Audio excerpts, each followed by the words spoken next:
Well, hello there, and welcome back to Hot Springs Island. It's been a hot second, because for some odd reason, Fridays don't like us. Let's go ahead and reschedule to a Saturday for this week. Let us hop into Discord to join the peeps. Hello. Hello. Greetings, one and all. All right, we're back in the saddle. Does anyone remember what happened last time? We're camping on a big metal Hydra, which is erupting currently, apparently. Correct. You guys are camping under the Hydra. It is midnight, exactly. And prior to our long rest, it just started shooting water everywhere. I believe all the eyes begun to glow a bright blue, and hundreds of gallons of water are just like rocketing out of all their mouths. Fortunately, you guys are one different place under it, so there's a little bit of driplets, if you will, kind of coming down their neck and hitting around where you guys are, but you are relatively safe where you currently are situated, so no issues there. Aldrin. Huh? Teach me a new word.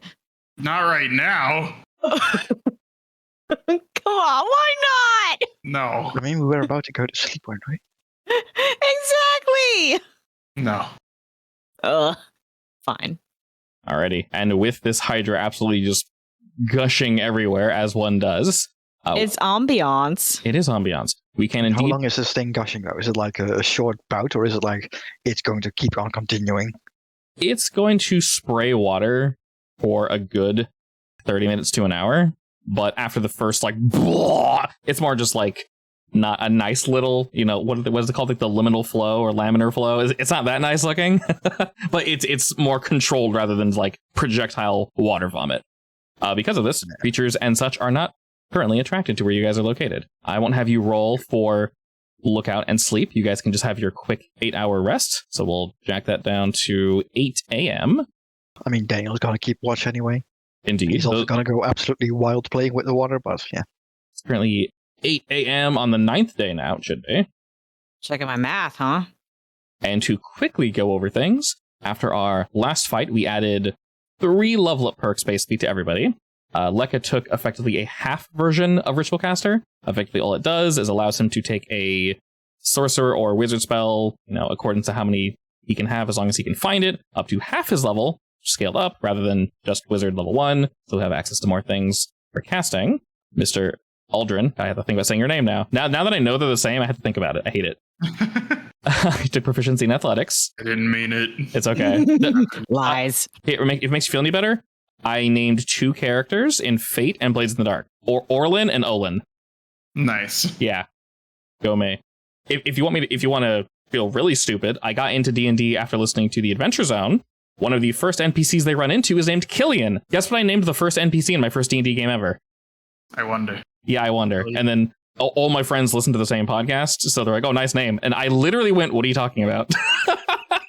I totally forgot that was her name. Nice. Yeah, it was super awkward. I was like, what? I'm like, haha, Killian? Like, what? What's so funny about Killian? I don't get it. I'm like, oh my god, I'm dumb. So, our brains are wonderful. And, I'm not sure if you copy-pasted it in just yet. You did. Whoa, that's ugly to look at. Let me fix that for you. She took the unlucky feat, which is not necessarily something that exists, but hey, now it does. I don't know exactly. It exists in D&D Beyond, but I can't find it anywhere else. I don't know why. It's sure homebrew. It's a homebrew thing. It's homebrew only, that's why. Oh. Also, why you have access to all my homebrews. Yeah. So, I forgot exactly how it works, but she thought it would be funny because her sister has lucky. I believe you can make other people luckier by making yourself unlucky. I think that's how it works. Yeah. I make someone else lucky by making me unlucky. Yes, it says you need more of that. After 8 hours, we have our long rest. The sun hath risen. We are in square. This is definitely a square, not a hexagon. HS16, resting under the very large rusted Hydra. It is morning. Roll rested well. Daniel stayed on the lookout. The water has, as I mentioned, completely ceased. Did you guys discuss anything over the night, in the morning, while we're chilling? Or we kind of just like rest and then we're moving on? I think we said we wanted to look at a ziggurat and an outcropping of rocks. Yeah, so I think we want to go to the ziggurat, right? So? Yeah, that was the plan. Okay. Sounds good to me. Let's go ahead and move our timer up by 4 hours. So it's going to be 12 p.m. The sun is high and dry. Oh, if each of you could go ahead and pop a food as well, that'd be great. Alrighty. And the Primal Ziggurat. Heading southward. You all run into a massive ziggurat of black obsidian. It is approximately 200 by 150 feet. It stands amid a very thick jungle and is overgrown with vines. As you get closer and closer to it, you can see that the top of this megalithic structure is hidden by a very dense jungle canopy, about 100 feet above the ground. And it has a fairly steep 30-foot wide stairway that climbs up the eastern face of the ziggurat, and then disappears into the trees. Piles of fern, cloaked rubble, scattered near the base of the structure appear to be the remains of either relief carvings or statues, the surfaces of which some are carved with scales. Like lizard scales? Correct. The statues are very, very dilapidated. It's been some time. These are not new carvings. The bodies seem very, very reptilian, but they are beaten to shit, whether it be through time or someone came through here and just, did the business. All right, well, we're getting closer to lizard territory, so I guess this makes sense. Well, I want to climb it. I'm kind of afraid. Of what? But why, though? It looks pretty dilapidated. Sure, let's climb it. Away? There aren't any obvious signs of use, are there? No, not that you can see. I mean, it was at one time used. It's obviously difficult to, tell X, Y, and Z, but there's definitely nobody here. Looking around with the assistance of Daniel, nothing is lying in wait. It is definitely not currently in use. Alrighty, so we're climbing up the stairs. Yeah. Yes. I am treating going up the stairs like a Stairmaster workout. Sure, yeah. It's up there. I gotta keep my legs in shape, yeah. Yeah. You do have to get somewhere. I mean, these are some pretty high steps, so us crawling up half of them. As you guys climb, you realize the top of the ziggurat is 150 feet above the ground. It is definitely a climb. And as you travel up through the grand archway before entering the flat top of the ziggurat, you kind of notice all around you that, like I mentioned, there's various vines, and the jungle is kind of growing to both cover the middle ground of the ziggurat and also effectively the entrance and stuff. It'd be difficult to see this area from far away, but the top is revealed. That's how you guys saw it from so high up near the Hydra. Upon reaching the top, you actually feel the surface. You look at it, and it is exceptionally smooth. It almost looks like it's polished to a mirror-like finish. Is it actually mirror-like finish? You can see yourself reflected in it, yeah. How did that not blind us when we were up higher? It was nighttime. Midnight. Oh. Yeah, you guys saw the reflection of it. You guys saw it, basically. Ooh, fancy. Are there any markings on the mirror? No, it's completely smooth. But you actually notice from here, there's a smaller ziggurat that looks to be about... It was hidden amongst the trees and such, but from here you can see it quite clearly. It's approximately 30 by 30, and it rises actually from the western side of the ziggurat. So it's a fair ways down. You guys are about 150 feet up. This is approximately 120 feet down from where you guys currently are. And like I said, it's on the western side. The stairs were on the eastern side. So is it beside it or Yes. attached to it? It's attached to it. What can we make out from up here? From up here, Is it mirror-like too? it is not, no. Primarily, it is obscured by the jungle. You can make out a few things. As the structure rises from the western side of the ziggurat, you can actually see, kind of peering between the leaves and such, a large open area, and there's a small, round pavilion that is structured very clearly. This is all definitely intentional. And it looks unharmed by time, similar to this very flat surface. You can see, sort of under this pavilion, there's possibly liquid shimmering, but the sun's barely glimmering off it. And because of all the obstruction from the plants and such, it's difficult to see exactly what it is. While we're here anyway, might as well check. Yeah. Also, for reference, do you guys know whenever you go to a park and there's a whole bunch of tables set out and there's that wooden structure that prevents rain from getting on you? Yeah. Yeah. That's a pavilion. Yes. So from this angle, you can very much see what's going on. If y'all want to go down there, you're more than welcome to do so. Sure. Assuming there's nothing moving down there, yes. You don't see anything moving besides the very subtle movement of water. This is where we face the mimic gazebo, or in this case, the mimic pavilion. Ah, yes. Indeed. My favorite. All right. And as we all head down, it takes struggling is the wrong term. It takes a little bit of fangdangling to get down here. So you're able to climb down with relative speed. We don't want to rush this, obviously. The steps are a little slippery. The overgrowth has made it relatively difficult to traverse the area. But as we move down to this round pavilion, you can see closer, now that you guys have not necessarily moved like the leaves out of the way, now that you're closer to it, because you were 120 feet or so away before, you actually see on top of this pavilion, there's a red crystal that adorns it. And as you guys move closer to the pool that you can see from up above, you actually realize that it's not water, but it's liquid mithril. What's the melting point of that stuff? Great question. It's not hot, though. I'll tell you that much. Holy shit, we're rich. Can I take a leaf and dip it in? You very much can. And as you get your hand close, you realize that it's actually, you don't physically touch it, but obviously any sort of molten liquid would radiate heat. This does not. It is effectively cool to the touch. The leaf does not burn, doesn't catch on fire. As I mentioned, you don't feel any radiant heat coming from this. How is this possible? Does any of it stick to the leaf, or is it just like dropping off, basically? Yes, it does. It sticks to the leaf. It does drop off, but it forms a nice coat around it. It doesn't heat up. Ooh. It stays the same coolness. Hey, Eldrin, stick your sword in it. No. Why not? No. Just no. Lekka's tempted to dip his shirt in it. I've always wanted a mithril shirt. That's how it works, right? Obviously. Yes, yeah, definitely. absolutely. He's asking that in character, by the way. No. What do you mean no? I mean, liquid mithril. Dip something in it, it becomes mithril, right? Can I push the Whatever. leaf on the ground and stomp on it? You very much can, yeah. Does it just like splash up, or does it actually guard it? It stabs in your foot. Effectively, yeah. You step on it, and it's sticky and wet. I'm trying to think of a substance that would be similar to, because it's not sticky, but it does self-adhere.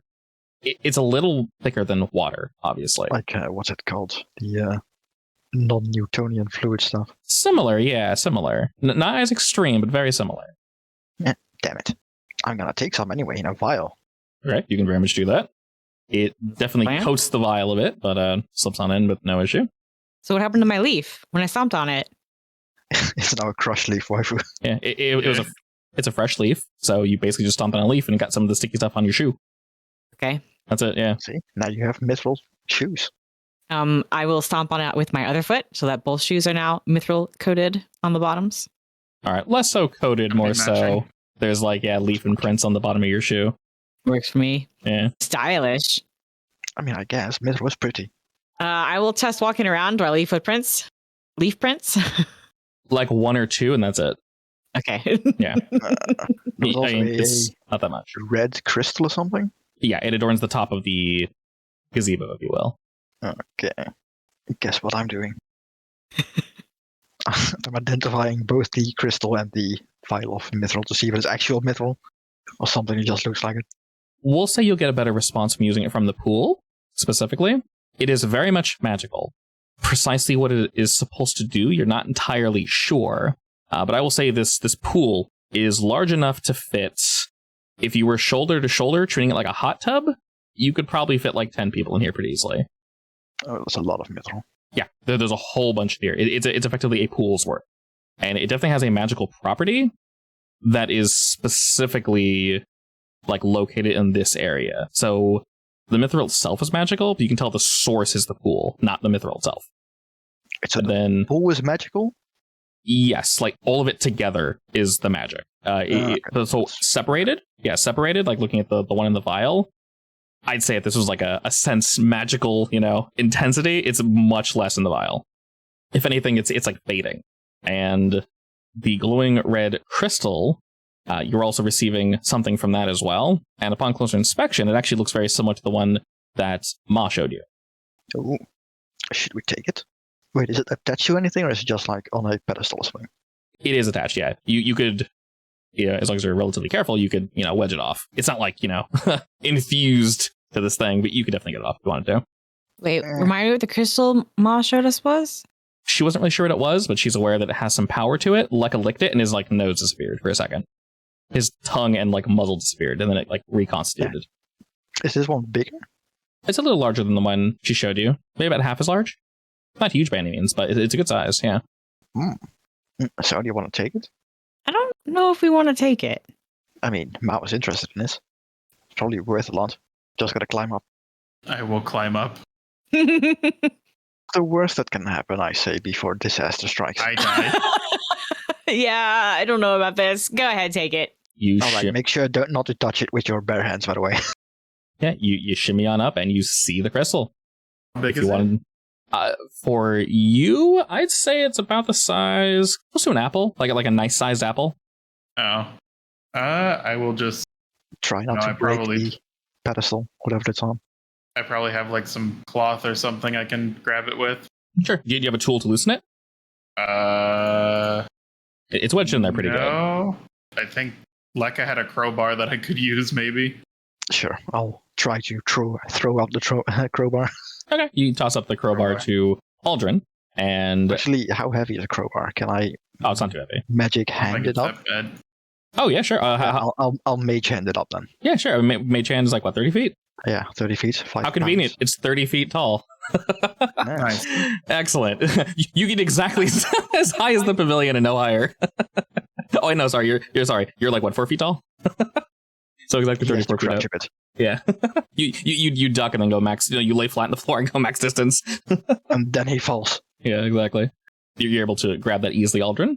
And with a little bit of feign dangling, you pop it loose. There's no explosion. There's no scream of the dead. It just kind of pops loose after you sort of retch off the like metal, I don't want to say claws, but yeah, basically metal claws that were holding it in.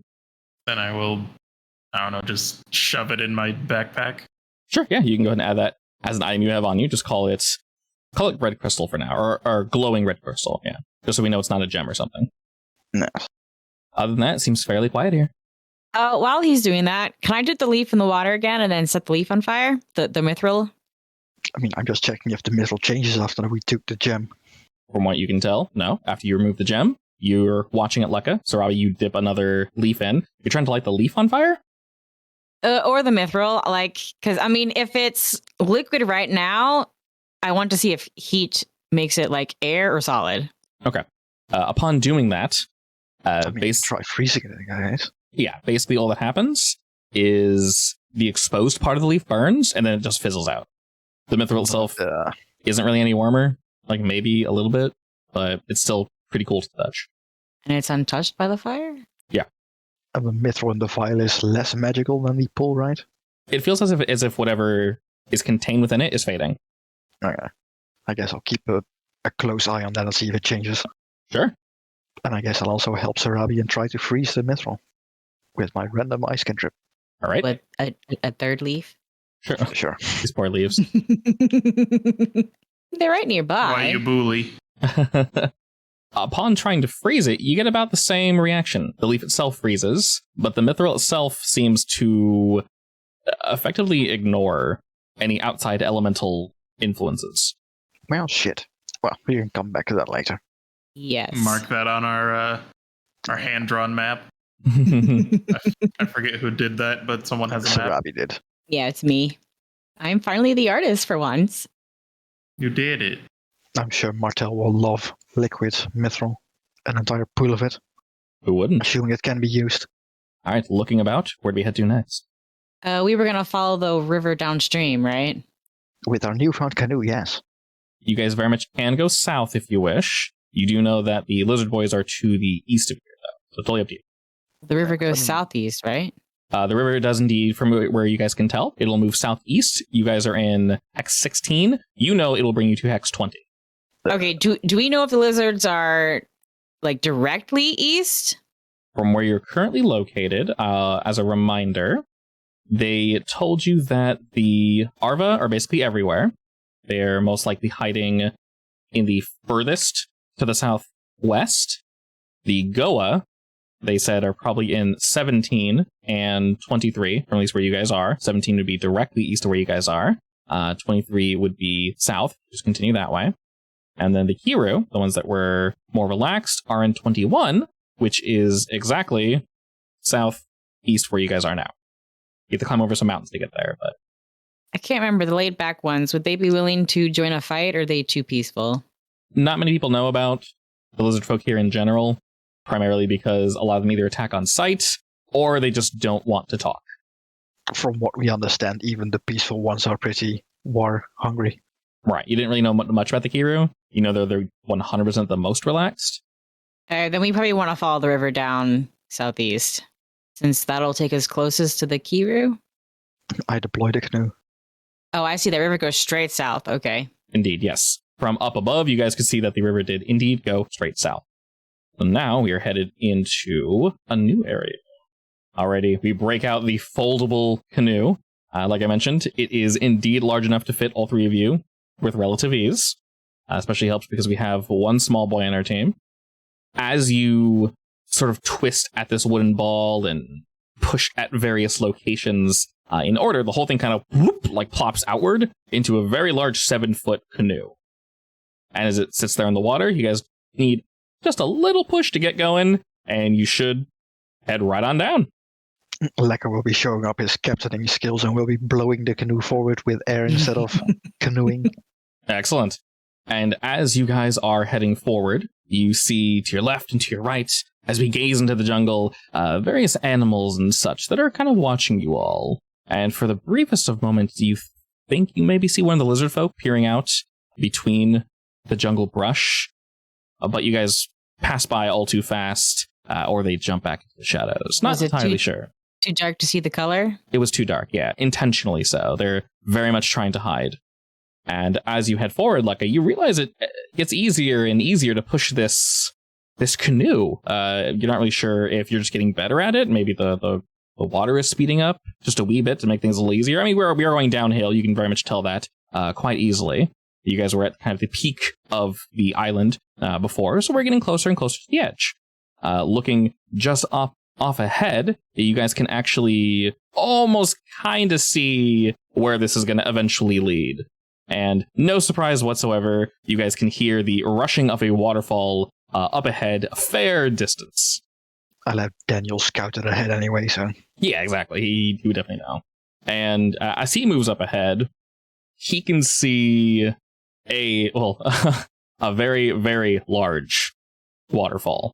From what he can tell as he comes back to you, Lekka, it seems to be about 1,000-foot drop. 1,000 foot, all right. Mm-hmm. And then it falls into a lake that's approximately 500 feet in diameter. So you basically see Lekka and Daniel just nodding heads as he squawks along. Okay. I understand. All right, then we know what we should do. How deep you say it was? 1,000? All right, okay. All hands get to the shore now. Yeah, to the shore. Yeah, I'm sure this canoe has like pedals, right? Very much so, yes. Okay, I just start pedaling. It's the Cadillac of canoes. With your various magics and your ability to push three entire Sarabi powers. Yeah, while it is indeed speeding up, you guys don't need to use a brute force to get this thing off to the side. With your combination of abilities, you guys are able to kind of skirt this thing off to the side, land it somewhere relatively nice, kind of on one of the harder turns. You kind of turn into it rather than turning against it, and you guys are able to, with relative ease, land this thing up off to the side. And just up ahead, both seeing through Daniel's eyes and him just kind of going back, there were many clouds of like steam and just generally, giant waterfalls, so it makes sense, just billowing up. And looking about yourselves, you guys are once again kind of in the middle of the jungle. You hear the chirping of birds, skittering of animals. Where do we all head to next? We put over to the eastern bank, right? Your choice. East we want to go east, so yeah. Sure, in that case, eastern side. Yeah, that makes sense. I'm checking out the cliff at this point. Get a nice sense of the view, I guess. Okay. Oh, you're looking over the waterfall? Yeah. Basically, sure, yeah. Yeah, definitely. As you guys kind of, meander on forward, you look over the edge of this waterfall, and we'll say you're probably giving it a nice look for a little while. You can see every few minutes or so, it might be a trick of the light or something else. You're not entirely sure, but it almost seems like it's not billowing clouds and steam up, but it's bursting upward. Almost like it's as if it's charging, and then just kind of, and there's this cloud of steam kind of billows upward and then dissipates. And then some minutes after that, it kind of and then floats off to the left or the right. They don't seem to be like contained, like this isn't some being forming, but something is causing this fairly steady. It's not perfectly rhythmic. Like, it's not like every minute. It's like every 2 minutes, every 3 minutes, or it's fairly consistent, but there's no like exact pattern to it. But it's making like billowing clouds come up. The waterfall is? Mm-hmm. Seems to come from the lake, actually. Not necessarily where the waterfall is striking into the water. This place is so weird. Definitely. Yeah. But that's why we're here. All right, after gazing around a little bit, what do y'all do? I mean, you want to go east, right? Yeah, we want to go east. How far back was that lizard? The one you fought? No, the one we saw peeking out of the forest. I'd say about a half mile up. Oh, we're not far then. Not too far now. And to be clear, he was on the western bank, now that you guys are kind of orienting yourselves. Oh, he was? Okay. Mhm. Well, I still think we should go east. We can walk along the East? cliff. Yes. We go all right. east. Can we see that graveyard from down here? From up here, I mean? I would say technically no. I believe that's supposed to be covered by jungle. Okay. Yeah, I'd say maybe you see not a disturbance, obviously, but like there's something definitely going on down there. Not necessarily a clearing, but we'll say the growth of the trees is different, and maybe you'd make a mental note that when you guys decide to go down there, there's probably something down there. I mean, I can have Daniel take a quick look, I guess, but I can't see what's there myself. Right. Because it's 1,000 feet down, which is pretty damn far. Yeah. And mine is playing charades, which is what we just did a second ago. I'm sure he could hold up feathers like 1000. Basically, yeah. That's kind of how I'm seeing that. He comes to you, he's like, 1000. It's like, okay, 1,000, cool. Or he just goes, it's really far. It's bad. And you guys all mentioned you're moving eastward now to the hex over one? Yep. Yeah. Yeah. All right. It'll be approximately 8 o'clock by the time we get there. Did the canoe give us any speed advantage, by the way? Or? Very much so, yes. So it allowed you guys to basically look through all this, see down into basically receive more information from your surroundings rather than just get here in time. All right. All right, so as we What's the move, first sight? the waterfall, and the information, and the information of the skull shit down there, basically, and then the fact that it billows up occasionally. You had enough time to kind of watch it because it'd take me maybe 10 or so minutes just watching, maybe a little tedious, but still strange all the same. How weird. And as we move forth, the sun begins to set. It is not currently dark just yet, but as we move through the forest, it gives way to the mountainous area. And you guys kind of pause for but a moment as you hear movement. And the movement is rhythmic. It's very like kind of pause, and then you hear like a scrape and like, and it's getting closer. What do y'all do? What's that? Duck behind a bush. On a mountain? There are various plants, but it'd be difficult to hide up here. Hiding behind a bush specifically. You guys could very much hide if you wanted to do that, like around a corner or something. Like I can hide behind a small rock. Yeah, you're tiny, so easier for you. You don't have 9 tails. Or you can hide I'm behind a also tree. shadowed. You can definitely wiggle about and try hiding somewhere. Aldrin, what are you doing? I will take out my mace, but I will still try to hide. Okay. Are you kind of like leading like the front of the group towards where the sound's coming from? Probably. Okay. And as you all do that, you begin to hear kind of a heavy breathing. And just up ahead, since you all are hiding, you actually recognize this person as they quickly turn around the corner to meet you all. With a person. Indeed, it is Ada. She was part of Jack and Joni's group, the one that went down to the south. Joni's the one looking for Charlie? Correct. As a quick reminder, she has dark eyes and braids up her black hair that has small silver chains that kind of holds it all together. She's wearing a blue sash with blue and purple robes. You guys know her to be a caster. She is very wizardly. And she's looking around and seems somewhat panicked. And she kind of... Again? Ada. ADA. I'll go ahead and call out to her.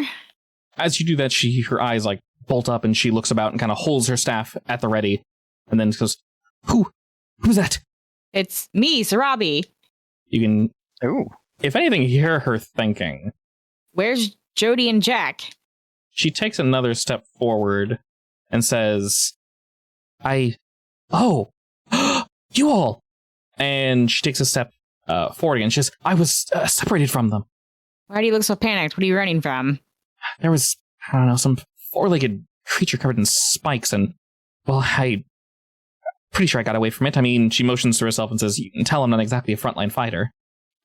Where are Jody and Jack? They should be probably west of here. I was separated from them a day ago. We were West of here? That's not good. No, yeah, they're further, but they should be safe. Our group is quite large. I feel like a fool being separated like this. I'm able to take care of myself, but, well, she kind of motions to around her and, motions to you guys. There's three of you. It's pretty foolish to walk around here alone, especially down here. Yes. You're very much a little out of place. Yes, well, this is somewhat embarrassing, but in my haste to run away, I sort of dropped something important to me back there. She points to the east where you guys are actually headed. It helps me with my casting. We can help you look. Have you seen any lizardmen? Yes, I was. I think I was running from one. I'm not entirely sure. There was, like I mentioned, that four-legged spiny beast. I was able to kill one that was a bit smaller. It wasn't really too big of an issue, but well, I'm not the one that is carrying the tent and all the sleeping apparatuses, so it's, well, fairly hard for me to rest out here. At least safely. Do you happen to know what kind of lizardman it was? Multiple tribes here, actually. Yeah, she's racking her mind. She's like, I think it was... I think they call themselves the Goa, the ones without tattoos, right? Yeah. Right, those. I don't know if he was hunting me or if he was just watching. I don't want to take any risks. I don't even know if they speak our language. We ask if they speak our language? I mean, we have had one of them talk to us, but that was the other clan, right? Not a Goa? Or was he a Goa? Correct. You believe he was from the Kira clan, and he did speak with you guys. Yes.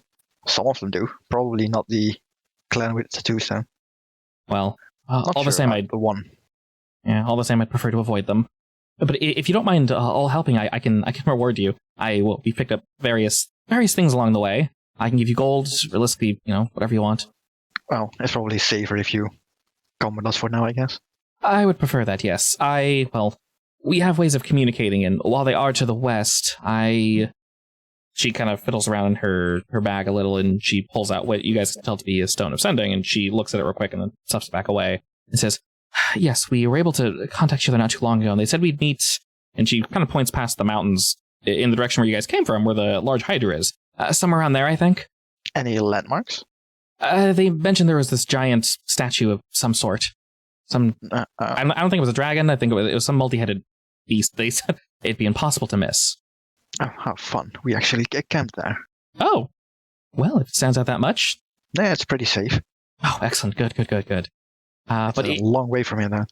Well, like I mentioned, as long as I know they're close by, I can definitely take care of myself. But I guess to preserve face, if you will, I would prefer to find this item without them. Makes sense. What kind of item is it? Like I mentioned, it was effectively a focus. My staff here does assist me a bit, but, to get a little more, oomph to my spells, to kill things more efficiently, if you will. One of those nasty things knocked it out of my hand while I was in the middle of casting. It fell into some underbrush, I believe.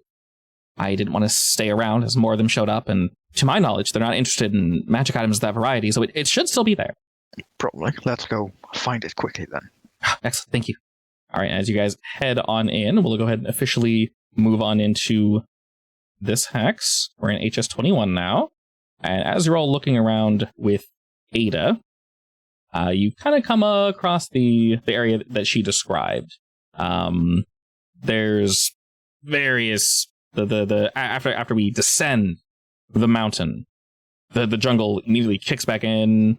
It's beginning to get dark. I would say it's leaning towards 8 o'clock by the time we traverse this mountain. After we have our conversation, begin to look around. She begins to guide you guys towards where she thinks it is, and she's kind of mumbling to herself and looking about and scratching at her neck and like, shoot, whew.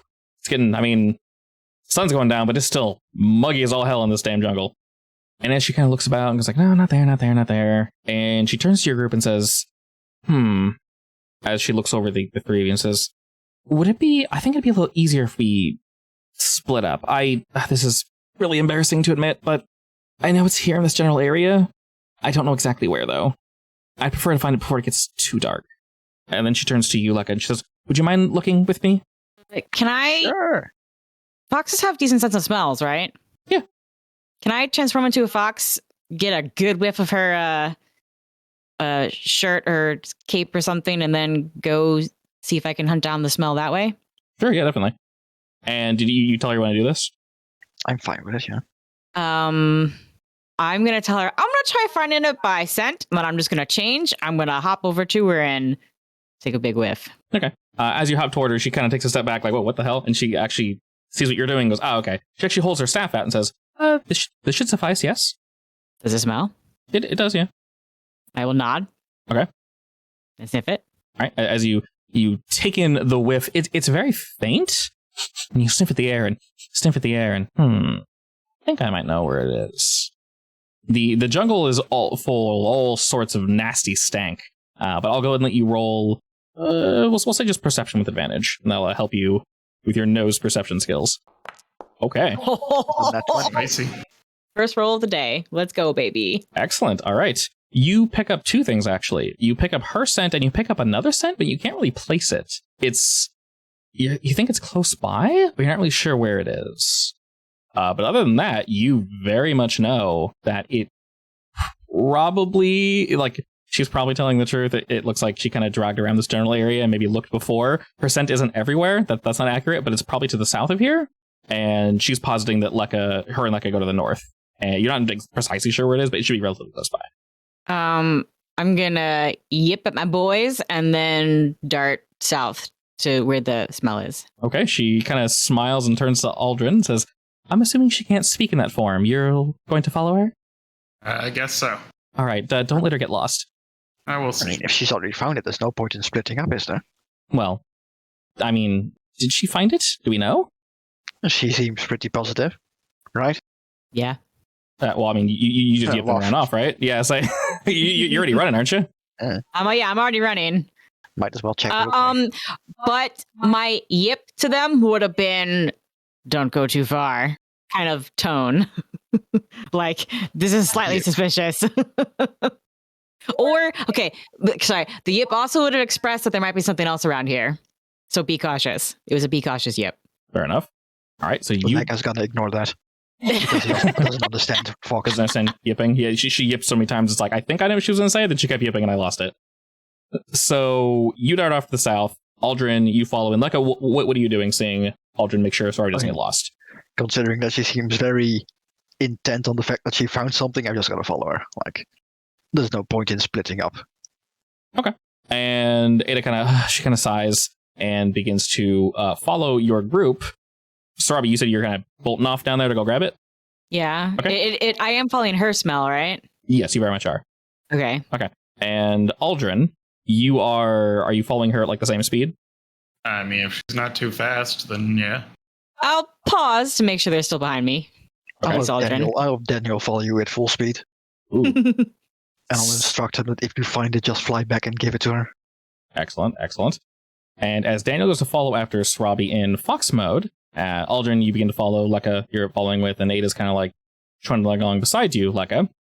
The smell gets stronger and stronger for you, Sarabi.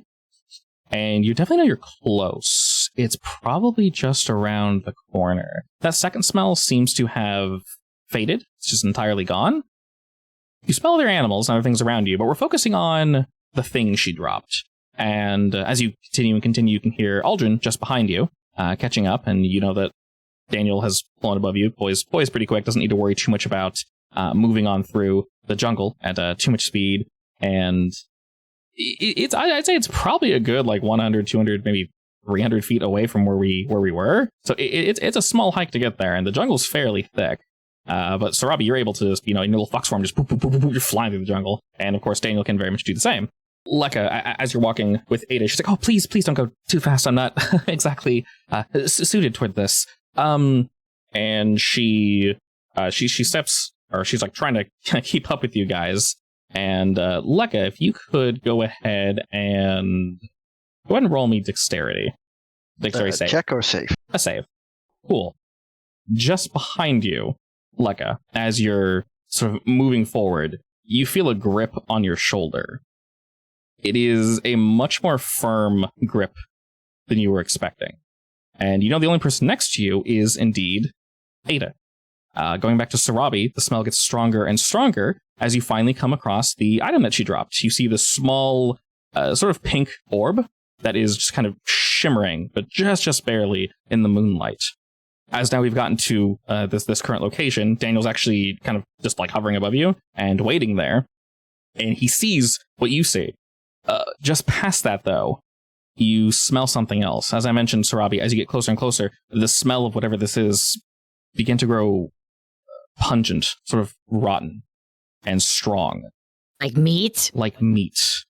And just past this item, you see a bush that's been heavily disturbed, and various sticks and things that have moved off to the side. And you notice these sticks and all these leaves are spattered with blood and gore, and just kind of hanging out, just maybe a foot or so. You see a hand with dark skin and a ripped black glove. Before I do anything, I'm going to pause. Okay. And listen. Like, do I hear any life? So what precisely, which direction are you listening for? Forward? In general, because I want to yip to get Aldrin's attention, but if there's an enemy nearby, I don't want to grab the enemy's attention either. So I just want to, listen for movement or something. Okay. Aldrin's like right behind you, so he probably would, if you paused, he probably would have like caught up. He's a pretty beefy boy. He can get around. And upon pausing here, you're listening. And after Aldrin stops moving, because you can hear his like, you had taken your surroundings, and while you can hear far off animals and chirping and some things maybe swinging throughout the trees, there's nothing close by. But all right, I will go ahead and move that bush to see who's been trying to hide. Okay. Aldrin, you kind of move up as well. How are you in your fox form? Are you like grabbing it with your teeth? Yeah. Okay. You're getting in there. Aldrin, you basically move upon the image of Sarabi moving these sticks aside, and oh, I will also yip at Aldrin to, help me. Okay, did you help out, Aldrin? I mean, I would try and help. As the two of you begin to unearth this, the two of you very quickly find the bloody body of Ada. Oh, good. Oh, dear. And then after that, you guys hear Lekka shout, and Lekka, something grabs onto you tightly. Very, very tightly. And they hold you still. You shout initially upon them grabbing onto you? Assuming I don't get the chance to turn around or something? You can very much turn. She's grabbing your shoulder, like really hard. Yeah, I mean, I'll basically turn around. Okay, you turn around, and while you do see Ada, there's something wrong with her face in the moonlight. Her eyes look as if they've been glazed over, and her skin looks sweaty and pallid. Is it like similar to the bloated guy on the ship? Maybe the first stage of whatever that is, yes. It looks very similar. Well, Lekka does not want to be near there, so he's gonna try to escape, I guess. Alrighty.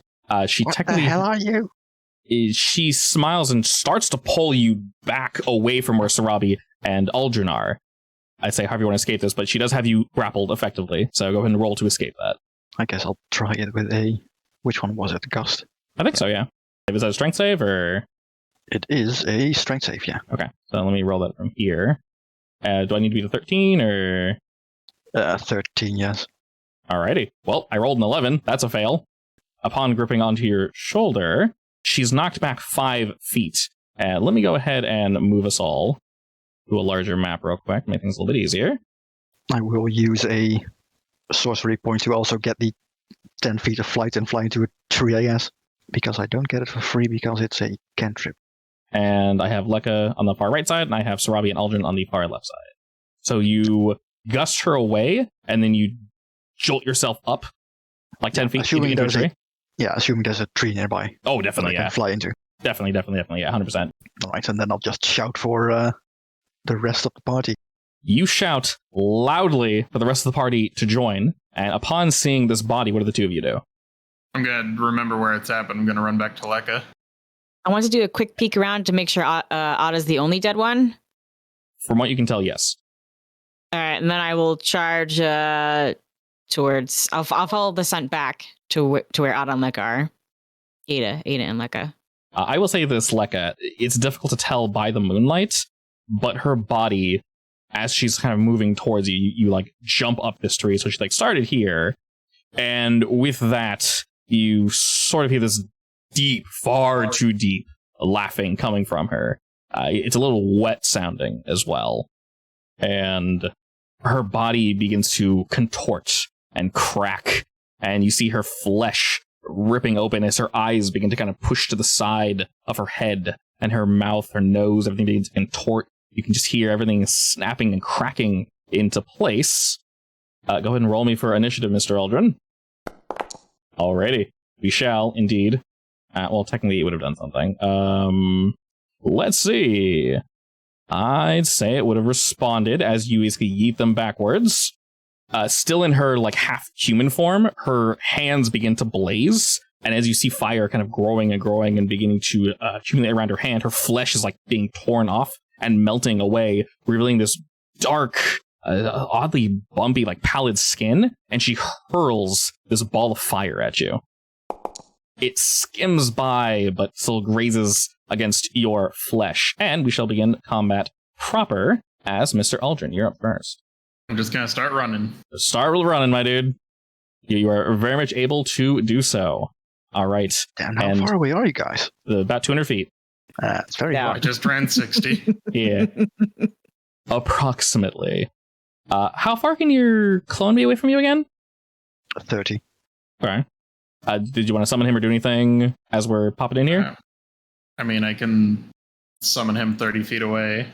Where you are, for reference, Aldrin, this is all jungle. There's no giant open area here. So pretend like there's trees everywhere. We're just using this for like general reference. So everyone knows there are rocks everywhere. There's jungle everywhere. There's vines. There's all this crazy shit. The whole jungle is open and available to you guys. So that's kind of what's going on.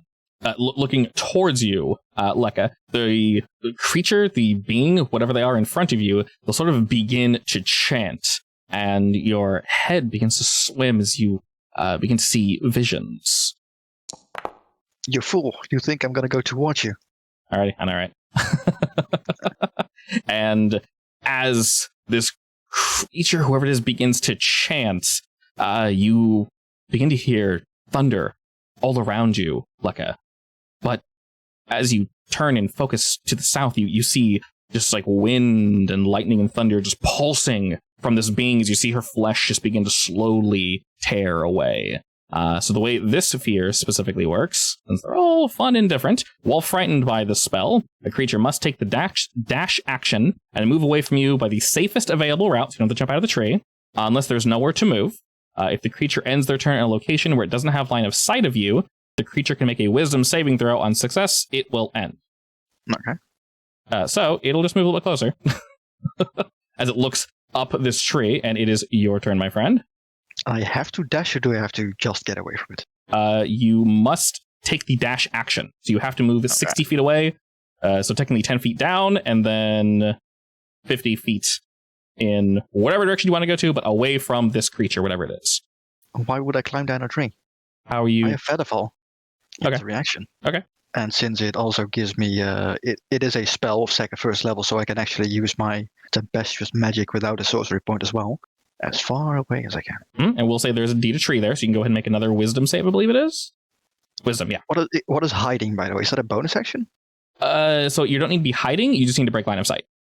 Yeah, but more so if I want to take the hide action as well. Or like hide is an action, I believe. Behind a tree or something. Is it? Hide is an action, yeah. Yeah, it's full on action. Too bad. Oh, that makes sense, actually. Yeah. Yeah, unless you're a sneaky boy. What are taking cover? Is that just movement based? Or? Taking cover is effectively movement based, yeah. So you'd easily have 3/4 cover behind this. Just to make sure, because like, well, actually, I want to be behind a tree, basically. Yeah, you don't have you have full cover because you have to completely break line of sight. So I cannot target you with anything ranged. You ran far enough that you're basically safe. Then I will. Was it a wisdom save? Correct, wisdom save. All right. Unfortunately, you were unable to break it. You still hear the thunder and crackling all around you. Can we hear it in the distance? Only like again. How far away is Daniel at this point? Daniel would be. I don't believe he can take actions. He would have been next to Sarabi, and he can move fly pretty fast down. 60 feet, right? Like that? Yeah. He'd be right there. So how far away does it make him from me? Directly from you, he is 75 feet away from you. No, that's fine. I guess I'll, in general, tell him to follow and help Eldrin with my mental commands. All right, sounds good. All right, Sarabi.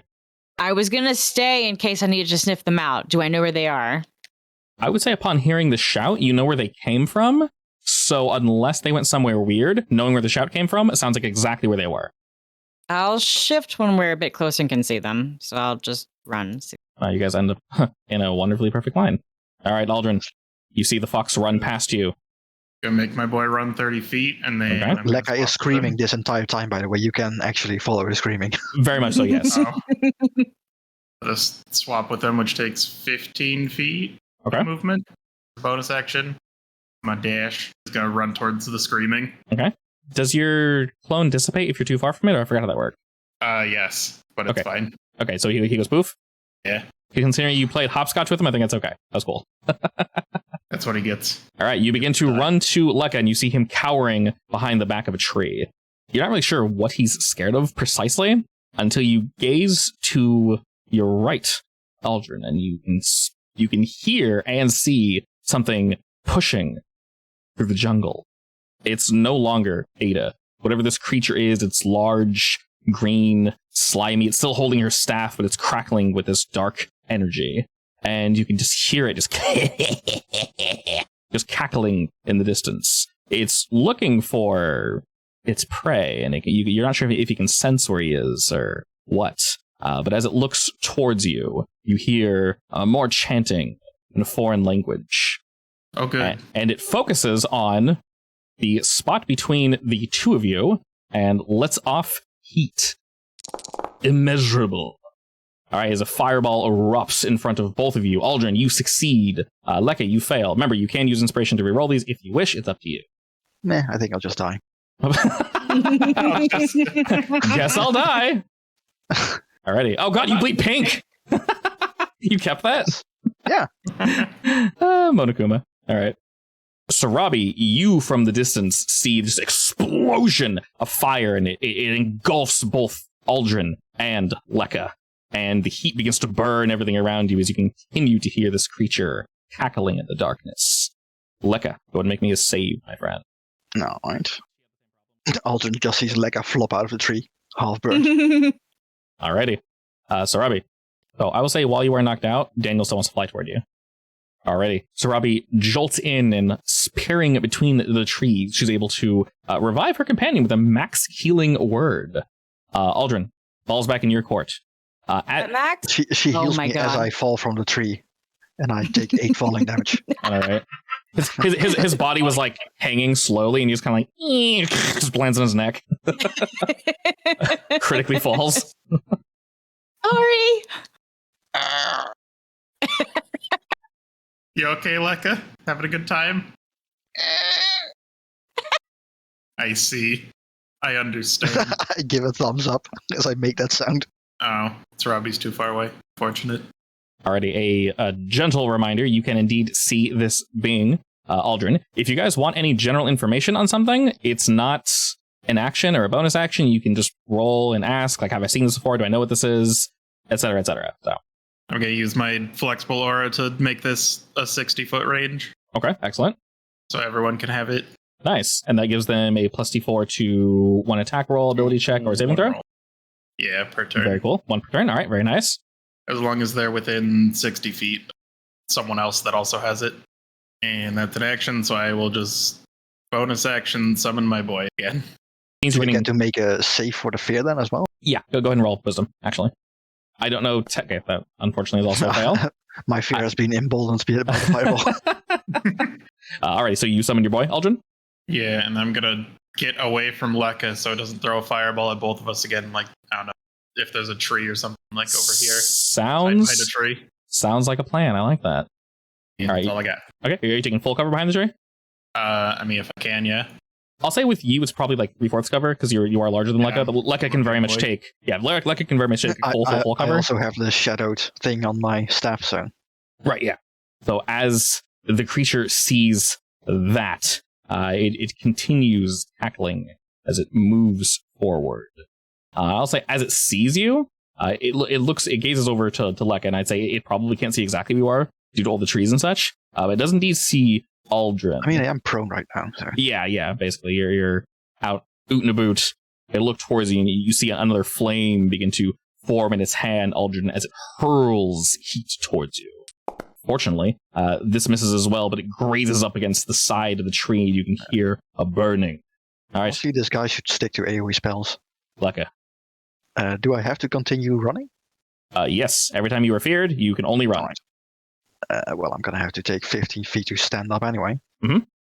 And then I'll have to dash, I guess. Nice blood splat.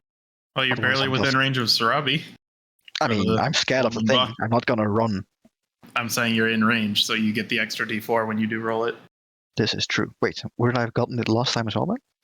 I mean, that's I don't think it would have worked, but yeah. Yes, if it was from Sarabi, roll me a d4, yeah. You were in range of that. I mean, it wouldn't have helped anyway, because at best it's a 12. Roll and find out. Okay, that would have been enough. All right, scratch that. You can just take a regular action. You get your turn. You get your turn, yeah. Good call, Aldrin. A slightly crisp Leka stands up, looks at the guy. The guy hears you get up. He's like, oh, you're not dead. Mm. And Leka is forced to open his spellbook now, which is also slightly burnt to a crisp, actually. No. It's fine. It's magic, so it doesn't get destroyed, I think, right? Correct, yes. You blast this creature with cold, and Holy it is shit. it is this. It rolls a crit. No. You little And- shit. And very much says no to that. And you can tell it is barely scathed by your attack. Like it almost didn't even like notice. Well, I will use my tempestuous magic to fly back 10 feet in the tree behind it specifically. Sure thing. Are you putting advantage on the creature? Yes. So Daniel, I flutter in the face of this thing as it kind of like scoffs at it, and then Daniel flies off. All right, so Robbie. All right, I'm going to bonus action Path of the Grave. Okay. So there it is. Oh, it has to be within 30 feet. Hang on. Yeah, I can curse it. The next time I will hit it, since it's bonus action, it's vulnerable to all that attacks damage. I guess the selfish spell. Okay. Yeah. Well, the bonus action is selfish. Yeah. I have to use it as a whole action for anything else. Yeah, I don't think it has uses. I can change Path of the Grave to have one use. It's a I'm limited. gonna remove the advantage from the thing, Holy because mother of God. I think only Crit Elders double get damage. All right. speaking of flying away. That's Yes. 44 damage. Speaking of just go ahead and chaining advantage, excellent. You strike this son of a bitch with your guiding bolt. Let me double check something. Why is it Excellent. 44? Because you double it with the skill you just used. Yeah. Oh, I made it vulnerable? Yeah, Yeah, that's what Path of the Grave does. yeah. You make him vulnerable to radiant damage. So, Oh, I didn't know that. mhm. So it's not, double and yeah. you crit. not only did you crit, but it's also going to do double damage. I mean, Daniel's getting all the glory for this one. He's gave the crit. It's not looking your way, Sarabi. In fact, it's looking at Daniel, very annoyed. And as it does, you're able to strike it amongst its flank side after opening the path to the grave, dealing 44 points of radiant damage to this beast. And unlike the ice damage, it seems very perturbed by this. It's not weak to it, but it seems very, very perturbed by the general strike. But at the same time, it is not bloodied, and it looks about and seems more annoyed than damaged. And it looks towards you, Sarabi. Gripping, It's not undead, right? not undead. Does not look undead to you. No. Do we know what it look? Does it look familiar? Have you seen it before? You've never seen this before. Like I said, you guys can ask questions. If you want to roll something to see like what it is, you're more than welcome to do so. Or like maybe like what vibe you're getting from it. Or if you want to ask me a question, you can do that. So have you seen this before? Meta question for all three of you. None of you know what the hell this thing is. Ever. You've never seen this in a book or anything. The only thing I would have said is that it looks like the thing on the ship before it turned into this. So this, it's still kind of sweaty and like nasty and like wet looking. It's beginning to take on a very toad-like appearance as its face kind of pushes out. Her skin is completely just sloughed off and just torn, and it is doubled in size since you guys first saw her. And it's smiling, just ear to ear, with this jagged teeth, jagged fangs, claws, talons, everything. There's like bone protrusions coming out of its back and its head. You've definitely never seen anything like this before. Okay. All right, Eldrin, what you got, bud? I believe everyone's within 30 feet now. Yep. I can bless everybody. Get that bless. Bless this mess. Beautiful. And then I'm just gonna move my clone here. Okay. Just try to distract. Actually, it can go all the way around. Try to be a distraction. I'm just gonna sit here until I can do something else next turn. Alrighty. Most excellent. And the creature will see this thing in front of it and kind of just like give it a look of like, ugh. We're all just glowing constantly now. All right. It doesn't stop. As you see this thing begin to kind of shake itself off from that spell from you, Sarabi, you can tell that it's kind of cracking things back into place, and it's attempting to reconstitute itself. What do you mean by that? It's healing. Like naturally with no spells? Correct. How dare. How friggin' dare. All right, and then the creature, the thing in front of it, not entirely sure what it is, but not feeling this, so it's going to lash out with its fangs and attempt to take a big chunk out of your boy. It's dead. Oh no. My boy. As he sinks his teeth into your boy, he kind of like looks around like, what? Okay. And seeing you around the corner, he's like, well, that came from you. But I didn't mean it. So he will do the same, except this time he'll lash out with his claw. I have advantage. Yes, you do. Roll again. There we go. All right, we're still concentrating. We got a 15, baby. Excellent. And he continues to cackle as he looks down upon you. Lekka. Is this creature person enough to be a person? Are you asking if it's a humanoid? Yeah. No. Damn it. So at first I'm going to try to shoot it with my ball lightning. There it is. More like lightning. Here. Also a crit. Those are some low rolls now. Sad crit. Unfortunately, that is indeed a very sad crit. But Yeah, alongside that, as you strike the creature in the back, it seems to pay the lightning no mind. If anything, you see the lightning wash across its back, almost as if he wasn't struck at all. He is damaged by it, but just barely. Damn it. It doesn't like ice. It doesn't like lightning. Try something else. Daniel, give Eldrin advantage on the thingy again. All right. So, Robbie, I'm going to put this on you to denote that you are undercover, just so we remember. All right. You're trying to bane him? Yep. Alrighty. Unfortunately, the lad does indeed succeed. And he seems strangely resilient to magical effects. Reminder, Sarabi, you do have that new spell that's a bonus action. Yeah, casting it in the first place is an action. What spell? Spiritual weapon. It says bonus action. It's a bonus action. Yeah, it's a bonus action. That's a bonus action. To cast the weapon in the first place? Mhm. Yeah. I mean, you can't cast 2 leveled spells, but Right, yeah, so you can't do it now, but had you used a cantrip instead, you're more than welcome to. So in the future, just letting you know. I figured Yeah. Bane would be more useful. Could be, yeah. I will say he just barely I mean, succeeded. it is. it is. He just, Yes, succeeded. he's very resilient to magical attacks, you can tell. If he was First he already did. baned, he would have been fine. Yeah, no, right? The downside of Bane. Yeah, basically.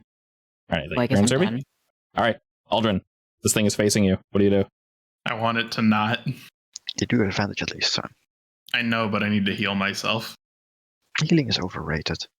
Okay, I guess I'll die. I mean, I did. I'm True. fine. I've already died. I'm Yeah. fine. It wasn't that bad. Bonus action, summon my boy over here. Use half my You can movement summon it to 3 times. Swap, yeah. swap.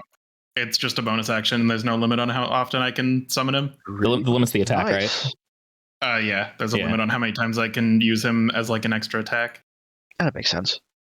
And then I'm going to heal myself because I don't want to die. This is fair. Excellent. You feel refreshed, my friend. All right, and again, you see this thing's wounds beginning to stitch itself closed. And again, he will lash out towards the creature thing. He's not really entirely sure in front of it. With a swing down. He turns. Well, you warped somewhere out of distance. He didn't really see where you went, Aldrin. So he's going to run over to Sarabi. With claws extended, he will slash at you. Lekka, you see this creature rush towards Sarabi and rake his claws across her twice. She's able to block both. What do you do? I'm going to give myself advantage with Daniel. Okay, he already has it. Oh, wait, he already has it? Never mind. Mhm. I'm first going to shoot it with my crossbow. Just go and roll again. There you go. Nice. All right. Ooh, that was fancy looking. All right, you strike him in the back. And I will say this does indeed seem more effective. He's not resistant to physical attacks. Strikes him in the back and he kind of like, as he kind of looks around and see where that came from. Yeah. And Daniel will just give a help action again. All right, Sarabi. And I'll continue hiding. You know, he picked on you because you're small, right? Wow. All right, he actually fails the save, and we fix this to make sure it actually rolls a d12 as it's supposed to. And as this bell rings out, you can hear him kind of cry out in pain. And All right, you summon your spiritual weapon. I can actually give you a spiritual weapon to fly around. What do you want your spiritual weapon to look like? I mean, I'm carrying around a Yokowa, so do you have like a spear or something? For 1d8 force damage. Force, baby. All right, let's see. I have a mace, I have a maul, I have a scythe, I have a sword, and a flaming sword. I'll do the scythe. All right, what color scythe do you want? Blue, green, orange, purple, or red? Purple. Purple it is, baby. I mean, Look at it. Considering what kind of cleric you are, technically you can also do something else. Ain't that cool? You could slap them with the sex book, technically. Now you should be able to move it just fine. I'm going to rename it to spiritual weapon. And if you want to add an attack to it to be the 1d8 plus whatever, you can do that. Do you wish to move? Or are you going to stand in front of him? I would like to move. There's trees everywhere. And I will say he's not bloody, so he doesn't have a reaction as of current. Hiding behind a rock sounds like a good idea. That indeed sounds like a pretty safe idea, yes. All right, Aldrin, your friend summons a weapon. It's wriggling about and doing its thing. She belled him. What you got? Oh, I am not on death's door anymore. I'm gonna run in, summon my boy for the millionth time. If you can draw a line, so if you summon him like here, it depends on how you would do it, of course. If you summon him across, then that would be considered flanking, give you +2. Okay. And then I will give him a boppin'. We're on a bop down. Big smackaroo. All right, you were able to indeed strike the enemy with your mace. And he kind of sneers. You smack against him. I'll do an extra one. All right. My other boy. From the lad? Okay, never mind. All right, I'll do unfortunately, nothing. that one indeed critically misses. He strikes at the sand. He was just born, so he's trying to kind of figure things out. Oh, that sounds so cool. Unleash incarnation. There we go. All right, frustrated as to everything that is indeed currently going on. Yes. Hang on. Yeah. Can I give Aldrin an advantage with my unlucky? Read me how it works. Whenever an ally you can see makes an attack roll, ability check, or saving throw, you can spend 1 bad luck to give them advantage on the d20 roll. Sure. In Return Hub, you can impose disadvantage on a d20 roll I make, or advantage on a roll made against me within the next 20 minutes. Oh, I get to pick randomly. Sweet. All right, Aldrin, go ahead to re-roll that spirit smack. By the way, your dude should have a mace on him if you want to swing from him. Oh, it's just the same stats, so I've been just using mine. That's perfectly fine. All right, striking this thing in the back. This time you do indeed hit as Sarabi shares her wonderful good luck with you. And it just kind of slowly ekes out of her. Upon crashing against his back, one of the bones kind of split and fragment. You hear it howl. And with this, as it begins to look at each of you, Lekka, when you end your turn, did you have full cover, or were you kind of like peeking out and looking at them to make sure everybody's like where they are? I'll probably have 3/4 cover. Okay. I'm still watching it, yeah. Sure. Everybody roll me a wisdom save. We need to beat an 11. Holy mother of God. Yeah, that's not how... Why did it roll a 1d40?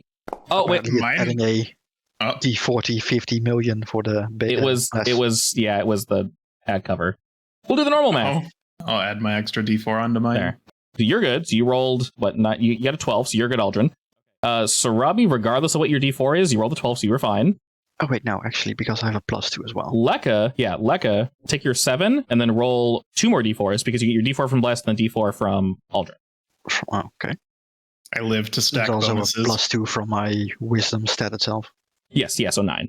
So 7, 2, so bring 9 + 4. You're good. You didn't need the Bless or the hoo-ha from Aldrin. All right. So he howls into the night, and you can feel his voice sort of warble. It's almost like a cacophony of multiple voices. And it's wet, it's sticky. And sitting in front of him, Aldrin, you can sort of see his teeth kind of like gyrate in his mouth. And so you can see something deep within his throat kind of like elating. It's like... And he gets like spittle all over you as he just like roars at you. The three of you are able to save this roll, whatever the hell he was trying to do. And he kind of looks around and he like sneers. And you can tell he's primarily focused on Sarabi and Lekka. With your current positioning, Lekka, he's not entirely sure where you are, we'll say. So he will actually like bound over you, Aldrin, as he doesn't really seem interested in you for whatever reason, and he runs back over to Sarabi. I'm gonna smack him then. Go for it. A whack a smack. Aw. All right, you're able to just barely graze him as he passes by. And then to you, Sarabi, he'll bare his fangs at you and attempt to sink them into your flesh. He'll then spin the staff that he has as it crackles with necrotic energy and attempt to strike you 2 times. Okay, bye, Sarabi. Alrighty, actually... The second one shouldn't have had advantage, right? Correct. The second one should not have had advantage. All right, the first one would have missed. The second one actually would have only rolled an 8. Your AC is actually higher than that. All right, it's only half. It's only 6. So he actually misses you both times. You're able to kind of like block and then just barely block the second one as he's like heaving, like looking towards you, Sarabi. Lecca. He looks excited as you're growing weaker and weaker. Of course he is. Like he's resistant to magical damage, but not magical effects, right? Because I did hit him with Gust. Correct. Yeah. So the Gust asked for a strength save, and he didn't seem resistant to that. Nah, that makes sense. But so far, most magic damage. Not radiant. He wasn't resistant to radiant. But specifically cold and lightning so far. I guess I'm gonna have to climb down this tree. Does climbing down count as rough terrain, alright? Technically, yeah. I mean, how high were you up in the tree? If you want, you can just be behind it. Yeah, you can just be behind it if you want and have like cover. You're fine behind it. You're small enough that you could easily hide behind some rocks and such. Extra small boy. Yeah, you're really tiny. I'll hide behind Eldrin, actually. I was going to move, so that's not going to last long. That's fine, I'll stand here. Temporary cover. I'm gonna try to gust of wind it away, I guess. Alrighty. He indeed does fail this. That will knock him back 15 feet away in the direction. I think so, yes. Alright. So he'll slide 15 feet away from you, Sarabi, as a gust of wind bursts forth from Lecca. And he tries as he might to hold on, but he's unable to do so. Daniel, give another help action. Alright. Squawk. Alright, Sarabi. Now, reading the way your spiritual weapon works, you can still do your thing. It's already out, so you're not casting a spell. As a bonus action on your turn, you can move the weapon up to 20 feet to repeat the attack. So it has regular melee range. Yeah, that's my bonus action, though. And it doesn't cost a spell slot, right? It's not a spell. No. So as it's out, it literally just moves around just whacking things. Basically, summoning it costs a spell slot, that's about it. Correct. All right, I will still do Guiding Bolt. All right, consider that bolt guided. Oh, how cute! There's an animation for it. All right, you strike against him, and while advantage is indeed peeled off him, well, guess what? You just add more advantage. That's not close enough to hit him, right? It is not. No, it's 5 feet off. It can only move 20 feet. I still say she should make it a book. Specifically, the Book of Sax. I might be able to find a flying book. If you can find me like a GIF or a book that you want it to be, go for it. I like the animated weapons, but I might have a book somewhere. I have a lot of little animated GIFs. Ugh. All right, Aldrin. Well, I had a plan, but now he's far away. All right, and you used Gust of Wind. The timing is weird. So it's when you cast it. Each creature that starts their turn. Okay, so wait, hold up. He's actually here. Yes. He hasn't got knocked back yet. Oh. So spiritual weapon could have spiritual weapon could have hit him then. So quick, Sarabi, you roll to attack with your spiritual weapon. It's at the start of my turn I get knocked back. It's probably just called new weapon, yeah. So go ahead and ignore that. But that will indeed strike. All right, and then you can do your turn, Aldrin. My boy would have been here, right? I believe so. I think. Because, he was in between us. Mm-hmm. He was standing right here. This blood oh my god, I'm actually keeping track of the tokens with his blood splats. We'll run over here and make my boy run over here. It's fine if he gets knocked back. Yeah, well, it's at the start of his turn, so yeah, it's fine. And I will give him a good old smacking. Smack number 1 succeeds. The creature howls out in pain. I'll make my boy smack him too. All right, and again, another howl of pain. And then I will action surge and smack him again. Oh my god, all right. Smack. Holy shit. This guy. Oh, you know what? Oh, okay. How are we doing this? At this point, I'm just mad. I'm just going to hit him in the head, and I'm going to hit him in the head again. I'm going to hit him in the head again until his brains are just leaking out of his head. Hell yeah. He has brain. Beautiful. His body away. Excellent. You just beat this dude's head in until his face just collapses.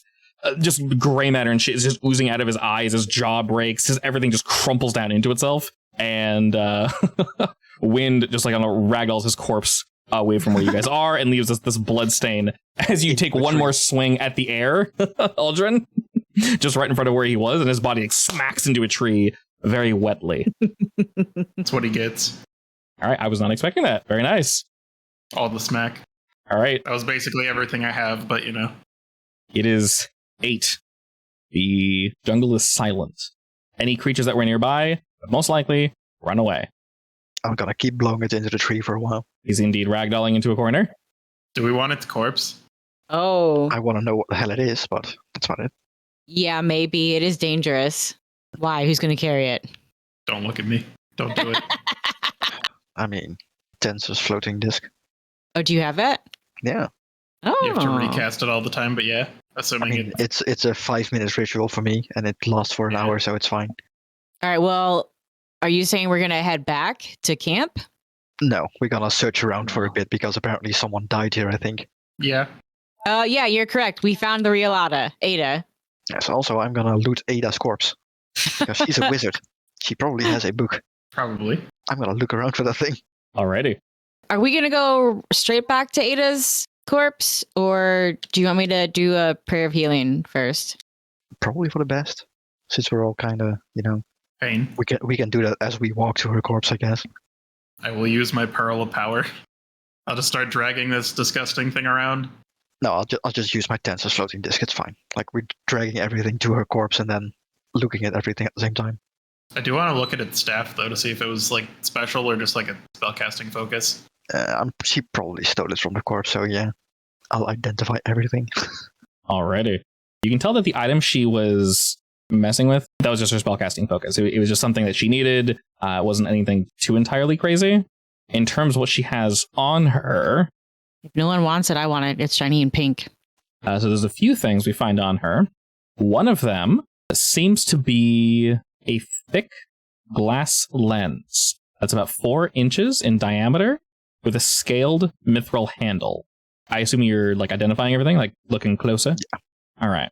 I'm just throwing everything on a pile and identifying it, I guess. Not like I have anything better to do. Yeah, I would say while tinkering with it, you kind of move it around and you look through it because it is indeed a lens. And you can see upon gazing through it that, as a reminder, it's 8 o'clock, it's night, the moon's out, and it's only getting later. So while it's relatively dark, upon looking through this lens, the only illumination is from the moon, but you kind of pull it up to your eye, put it down, pull it back up to your eye, and put it back down, you go, what the shit? You can see these like weird long glowing things that are moving along the jungle floor. You get a little closer and you realize they're bugs. Looking at any bug through this glass lens causes them to become illuminated. They glow. Like, obviously glow. Kind of like, I'm trying to think like the Detective Vision in Batman in the Arkham games. Right. It's very much like that. Like, it is almost obnoxiously obvious. They glow very brightly. And you look across kind of the jungle and you can see all these like little glowing dots and bugs and shit all throughout the jungle. I found wall hacks. Yeah. And as you kind of look to the side, you see and you can hear it kind of like zzz, zzz, zzz, it flies away. And you could tell that it was one of those bugs that y'all ran into from before. It's not flying towards you guys, it's flying away, but you can see it like plain as day. It was impossible to see with just your eyes. It's throwing that thing to Aldrin. Yeah, it's trying to hide, but you can see it easily with this thing. Hey, Aldrin, Huh? take this. What? Put it in front of your eyes. Okay. I Now will look do that. around. As you look around, you can see the same thing. Any bug that's in the dark, you're not sure what you see at first. You see like glowing spots, but upon closer inspection, you can just like see it's like a bug radar, basically. Oh, good. It's bug goggles. Now you'll never get Buggles? bug goggles, yes.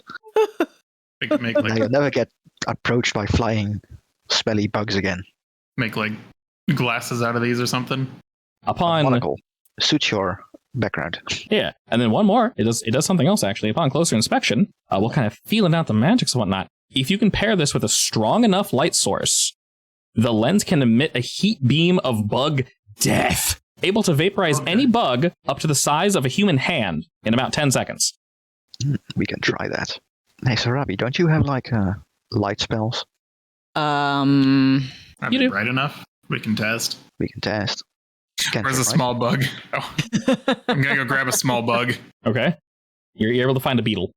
I'm just gonna like trap him in like a stick fort or something. Sure, you erect a stick for it. It attempts to escape, but with your night vision, it cannot do so.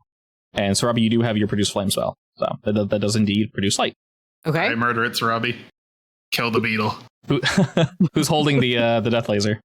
I can hold on to it. Okay. I'll shine light into it. Oh god, you guys are monsters. Hey, we have to test it. It's just Very science. Everyone got my 10 heal, right? No, Lekka's writing this down. It's science. Your what heal? My 10 Oh, heal? the heal for 10. Yeah. I don't No, I believe it. didn't. Yeah, you guys haven't. Go ahead and give yourself 10 healing. Already, upon positioning this thing above the beetle, it starts to kind of like skitter around a little bit. And after you summon your little fireball, it takes a second or two. And rather than it exploding in 10 seconds, after you kind of focus the flame and the light above this little like module, it takes like 1-2 seconds, and the bug just like poof, it just like pops, and there's like a little sizzle, like, and you can see just like fire kind of burning, and then just like and fizzes out. For like 5-year-olds. Who would like to hold on to this? I think Aldrin hates bugs more than me right now. Yes. I mean, I can't really use it on my own, but sure. I mean, you can just use it for the bug vision, right? Yeah, bug vision. True. Like if we ever need to destroy a bug with it, we'll know where it is. Just don't wander too far from me. You can very much tell it's supposed to be used with the sun, but yeah. Yeah. All right, I added the bug blaster to your inventory. Oh, perfect. It's a scouter with a built-in bug detection system. The bug scouter. Aldrin, what does the scouter say about its power level? It's over 9. It's over 9. It's a bug. I mean, there's still bugs, yeah. Mm-hmm. Then again, Cell was also a bug. Adant also showed us a stone of sending. Yes. Was that actually real, or? Upon closer inspection, it actually is a sending stone that you know connects to her main group. So, I guess we're gonna have to inform them, assuming they pick up that Ada's dead. Oh, I definitely want to contact them. So one thing that you find on her body is a potion. It's level 2. Who would like to hold on to that? Elzra has the most health, right? I have 34. Yeah, she can have it. Okay. Because a level 2 probably heals for a decent amount. Upon viewing her staff closer, you can actually tell that it definitely has some special properties to it. You kind of tinker with it a bit, and you can see that it actually does currently, at least, have a spell stored within it. And that spell would be Fireball. But you can tell it can only be used once per day. If you want, you can take any spell that's up to level 3, and you can replace it. It'll take some focus, it'll take a little bit of time, but if you wanted to, you could basically pull out the Fireball spell and replace it with another one. Whatever spell it is, let me use one time per day.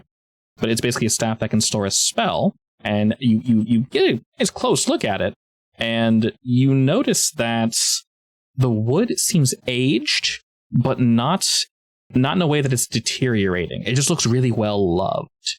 And it looks older than something that she would have on her, like much older. It's very ornately carved, and it kind of swoops up into a snake, and has very intricate scales carved into it. And the the hood, I believe it's called, of a snake, where it flares out. Yeah. I believe it's called a hood, yeah. Cowl? Cowl, yeah, I forgot what the official name of it is. So basically the snake's cowl, its hood, is flared outward, and it seems to be grasping one of those red gems that you guys found, one of the red crystals in its mouth, very tightly. Interesting. So whoever would like to hold on to that, I already have a staff. Who wants to learn Fireball? whatever you want to do Somebody with it. say fireball. Realistically, it is indeed a staff of The Fireball. staff has Fireball inside it. So I That's think she pretty already cool. used it. Wait, did she? No. It's currently expended, but you do know by the time, if someone is attuned to it and the day rolls over, it should come back. That would definitely be useful for us to use instead of selling. I don't really care who uses it. You can also put a different 3rd level spell in it. Looks like Yeah, it. it is one time a year. Lekka has like in-depth knowledge of the meta knowledge of leveled spells, but you know, Since it's fire, I'll take it. sure. You can also Alright. put different things in it, by the way. Okay. So her friends aren't going to be very happy that we looted her body, are they? Probably not. I don't need to know that. I'm sure the staff is heirloom. We found her with nothing on her. Not even her spellbook. Oh. Speaking of, She does still have her spellbook on her, yes. yes, I'm definitely looting that. Give it to me. I'm gonna check what's inside it. Sure thing. Steal all her spells. How long is it? A quarterstaff is like 4 feet. I think that, yeah, 4 or 5 feet. All right. Well, they're going to know I took it. I mean, it's I fairly mean, obvious. considering that it looks like a very specific snake thing with a bright red gem in it, yes. Maybe I'll just stick the top in my backpack and they'll never notice it from the bottom.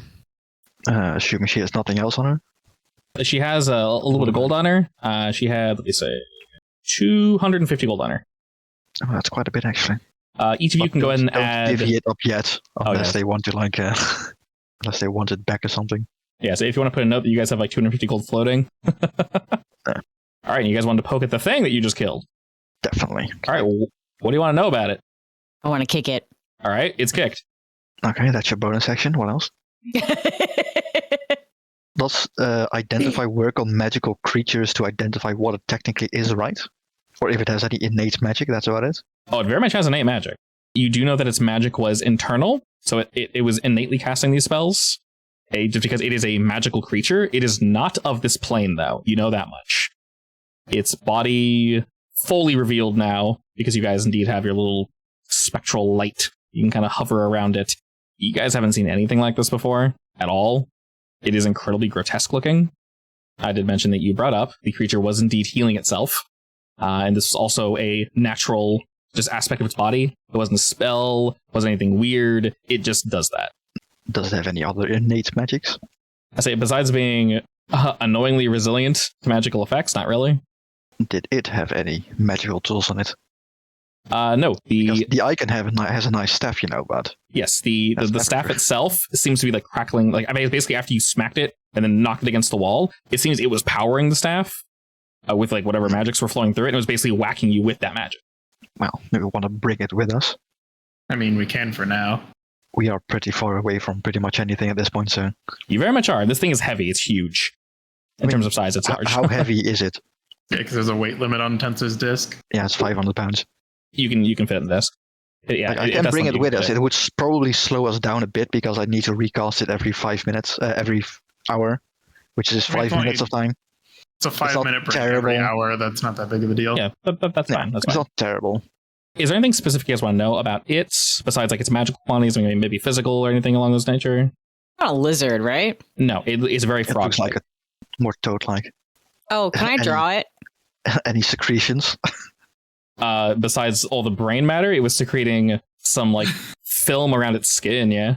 I wonder how that happened. Did that have any, I don't know, innate magical effects or something? Was that the reason why it was innately resistant to magic, or? I won't say the slime was the reason, but that's definitely part of it. It's just its general physical nature. Yeah. If it's like otherworldly in nature, then definitely. So we know that they wanted to meet up at the Hydra, right? The According sending to stone that can only one. be used once a day, right? Yes. Yes. Then Has I it been guess we used? wait. No, this I one's guess not been we can used. check. Sarabi, do the honors to deliver the bad news. Okay. Do the thing. And that's I your will, bad luck catching up with you. All right, I will. It is limited to 25 words, right? Or is that different for sending stones? We will say these sending stones specifically are limited once per day. You can talk as much as you want within reason, and then it just turns off. So basically, imagine it like a walkie-talkie. We just hold the button down, and you can say like, "Hey, you can have a conversation." Self-recharging batteries. Yeah, basically, you can have like a minute or so conversation with somebody if you wanted to. It's Jack and Jody, right? Joni, J. Joni. Yeah, Okay. Joni. Yeah. All right, I'll turn it on. Jack, Jody, are you there? After somewhat of a delay, you hear kind of a shout. Hello? Hey, this is Sarabi and group. Oh, fancy hearing you over this. How did you get one of our stones? Yeah, about that. We came across Ada. A pregnant pause. Oh? Well, turns out it wasn't actually Ada. It had taken her appearance, and Ada's no longer with us. Shit. We had a feeling. She's been missing for a few days. We got split up. There was something in the jungle. Well, good news is we killed what took her appearance. Oh. What was it? No idea. I've never seen anything like it. Huh, alright. Would you like to meet up? We have Ada's body with us. Where are you currently? We're somewhat preoccupied. What's the nearest site that I can see? Probably the river, I'd say. we The river know on the that mountainside. We know that they're probably at the Hydra because that was presumably not fake information. So like the mountain range south of the Hydra. Okay, well, fake Ada told us you guys are heading towards the Hydra. We're actually down the river from that. Which one? What do you mean, which one? Which Hydra? There's two. Oh, The one by the Ziggurat? We actually weren't headed that way. We're kind of a ways off, actually. We're about, what, 12 hours southeast of that? Not to be callous, but it would be rather difficult for us to get back, we'll put it that way. We've already lost, well, enough people. Did Are you south jump of down? us right now? Because we've been told that there's a lizard people called the Arvra this way, and they're really nasty. That's what we're preoccupied with, yes. Ah. We're attempting to... There's a building, a collection of buildings. It looks to be an old city.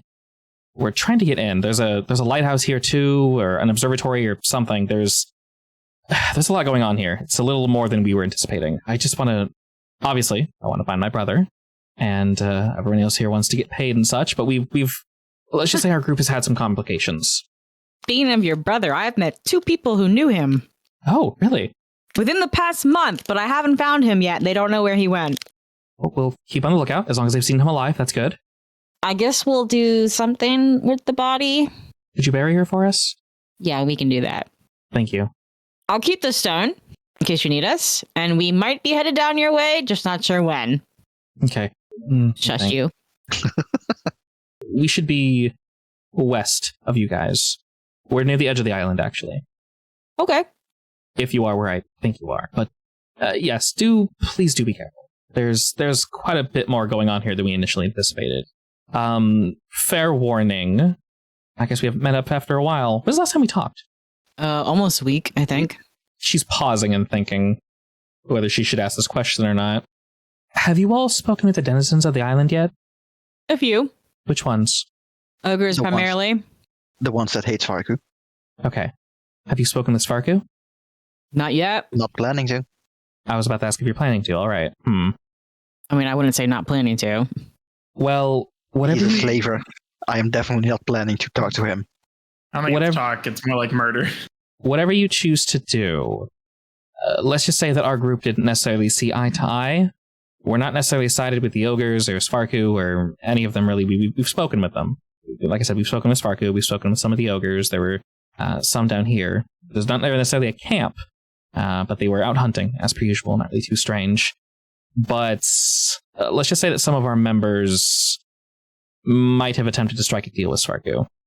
Are they with you right now, or have you split into 2 separate groups? We're currently one group, but, well, they are insistent that we go back.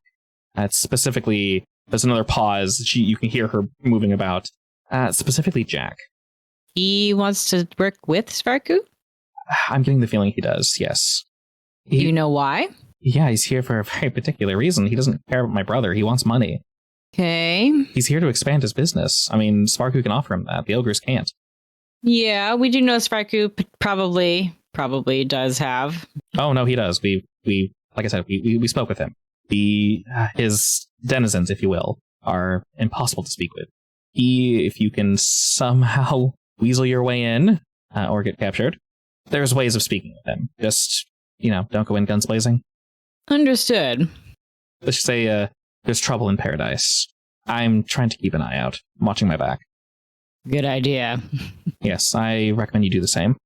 Yep, always. Alrighty, was there anything else? Not right now.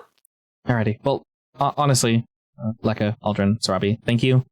If you could, I don't want to see the state of her body, honestly. If you could just bury her, I know this is a lot that I'm asking for. It seems callous, but I think it'd take us too long to get back there.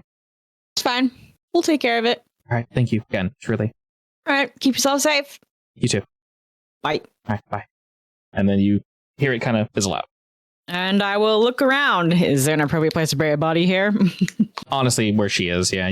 I wouldn't recommend getting too close to the riverside, but you can move around a little bit. The soil is very pliant in this general area, so you could, dig and bury her here if you wanted to. Alright, well, guys, this looks like as good a place as any to bury a body. You're very nonchalant for a clerk. Yeah, did it work? You bowl strength him, yeah? Get to digging, Aldrin. Oh my god. You know what? With that tone, I'm just going to sit on the ground and wait for your spell to end. Just wait an hour?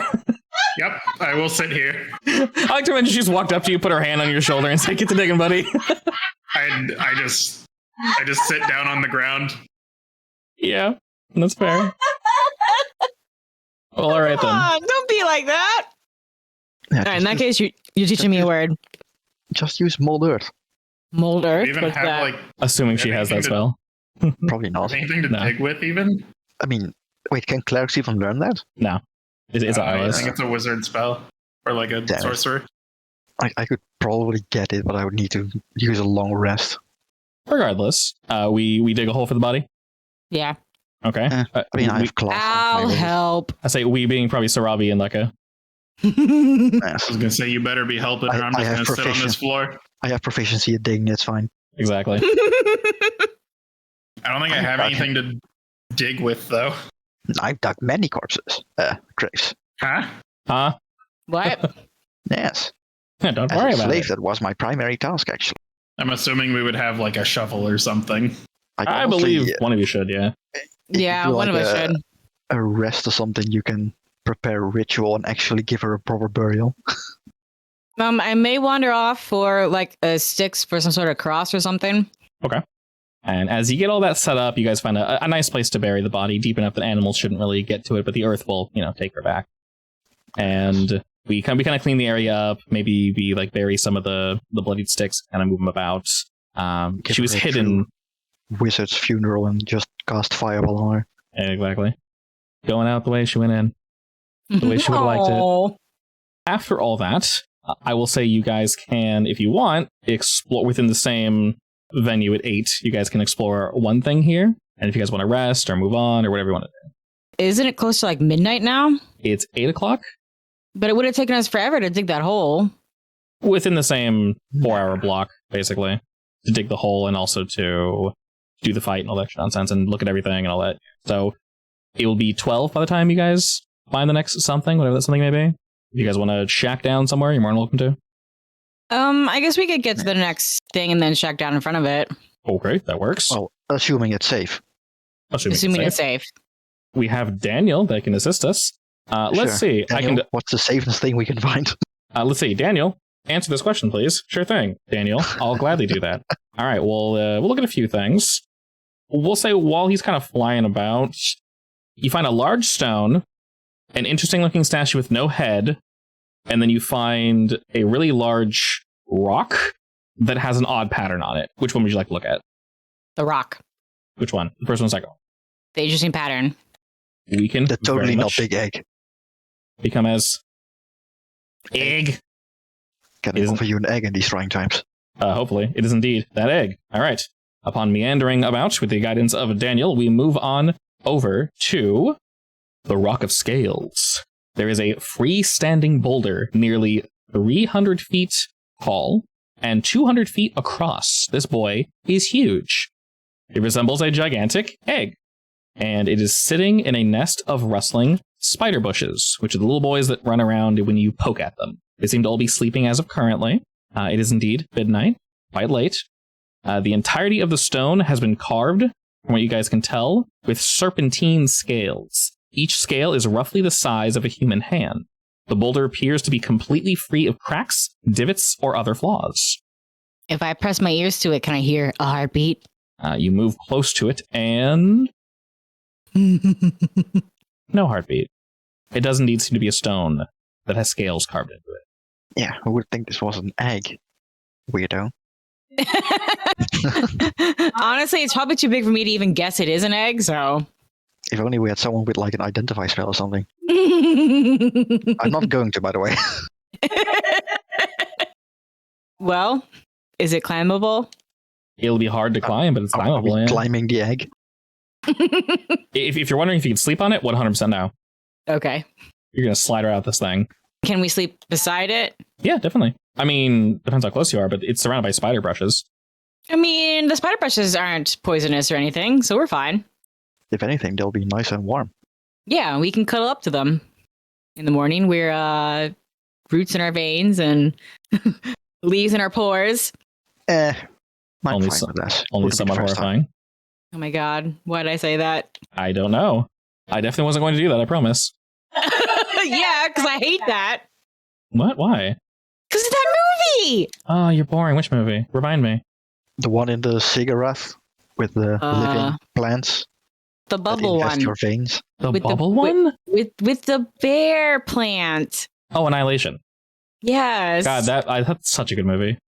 No. You want to watch it again? It's so good, though. I totally forgot how horrifying it was. I'm like, this part, there's a jump scare here. She's like, oh, God. And then all the other parts, like, I didn't remind her. I'm like, oh, this is pretty creepy, isn't it? Oops. The parts that weren't jump scares were scarier than the jump scares. I'm like, oh, rip, sorry. And she, like, won't stop bringing them up. Every time I describe something, she's like, hub, stop. I'm like, what? She's like, is it like that? I'm like, no, it's not like that. It's just a little bit of body horror. It's fine. I love body horror. Yeah. There's a lot. Some body horrors are just too creepy. Alrighty. Midnight. Bushels. We sleeping next to it? Yeah. Who is taking first and second watch? How we doing this? Daniel, and Daniel. Oh, Yes. I see. I mean, he's a familiar. He doesn't need sleep. This is very true. He can do that. Yeah, you can. Do you guys want to tag off and just all three of you sleep together and then you just kind of chill for 4 hours? Sure. Sure, why not? All right. Everybody Leave it, go Daniel. before we actually hit the long rest He's button. currently like roosting on the egg, trying to hatch it. Go ahead and roll me perception with advantage, Lego. That's a critical perception. All right. Well, you didn't even Without roll with even it. advantage. You didn't even need advantage. Alrighty. With that 23 to perception, Daniel keeps a very fair eye out. And he looks about and he looks about and don't really see anything too strange. There are some animals kind of doing their thing off in the distance, but we don't really see anyone getting too close, fortunately. We seem to be relatively safe here, actually. There are a few, I'd say, elementals kind of chilling in the distance, and Daniel's just kind of watching them. They don't approach you guys. Some of them look towards your general direction. Some of them can see Daniel. They kind of, not really wave necessarily, but they look towards him and acknowledge him, and they kind of move off elsewhere. And this happens a few times, but nothing really comes to actually bother you guys. So you guys can go ahead and the three of you slap that long rest button. It would be, once again, 8 a.m. And we'll be on day 10. While the three of you guys are relaxing, how do we feel about the day? About what happened with Ada? Just the whole day, yeah. I mean, this island is doing things to people. Definitely perturbed. And Lekka is still convinced that it's related to the thing on the ship. So he's now very curious, like, what the hell the connection is there. It was Yeah, but we didn't see that guy if he shed his skin, so... Yes, but I saw it very similar, like mucousy-like. And we Yeah. know that it turned because Mamatel dredged something up that was definitely not human. Oh, She yeah, told us that, okay. right?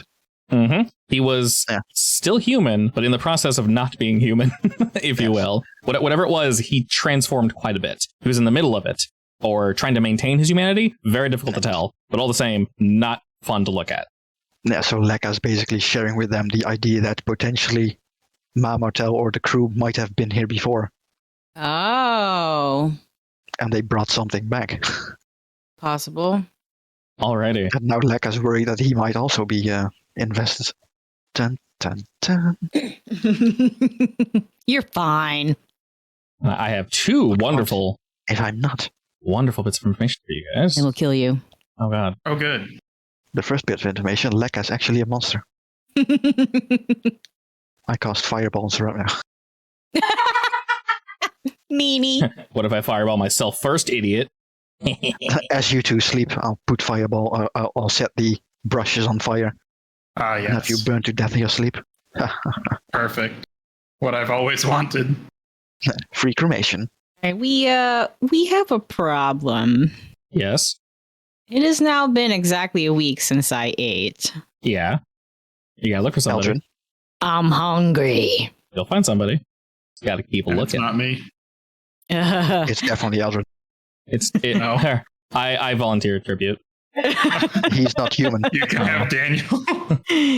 You might don't want to think start she can helping feast. me find someone. I don't think she can feast on elementals, right? No. No. No.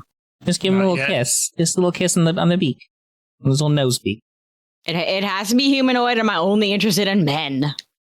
Aldrin, go ahead and roll me 1d12 plus 4. I don't even want to know what the hell that roll's about. All right, I have two wonderful pieces of news for you guys. News piece number 1, we're all level 5. Congratulations! Yay! Oh my god. So we can tinker that for next week. wonderful news number 2, and the point of news that we'll go ahead and end the session on, as you guys are sleeping near this very large egu, and Daniel is keeping watch. He is indeed keeping watch as well as he possibly can. You guys rub the sleep from your eyes, kind of look around, and you hear some rustling outside of your tent. The rustling is relatively loud. You hear kind of snorting and other various noises of animals, but Like pig snorting? not pig snorting. Daniel would have warned you if this was bad. Does anyone poke their head out first, or? I will. All right, as you do, you see this wonderful creature on which you've never laid your eyes on before. It is Yes, a Snorkucklus. a Snorkucklus, precisely. Except you see 14 of them, and they are absolutely going... herd of Snorkucklus. You see a herd of 14 Snorkelopithecus, and they are absolutely going to Pound Town. On each other? On each other. I will stare. Why Wait, is this are island we so talking horny? about the fighting for supremacy Pound Town, or like the Carnal breeding relations. for survival Pound Town? Carnal relations. They seem to be Right. evenly spread around this giant egg, gazing upon it while mating. Yes. Why is this island so horny? Welcome to the mating the mating egg. You found it. Should we bring this egg? No. Is it less than 500 pound now? Definitely not. It's an aphrodisiac. It's an aphrodisiac. Oh my god. Okay, what was that? You're suggesting that it's edible then? Oh, maybe. Good luck. I lick the egg. Don't do that. Yeah, please don't do that.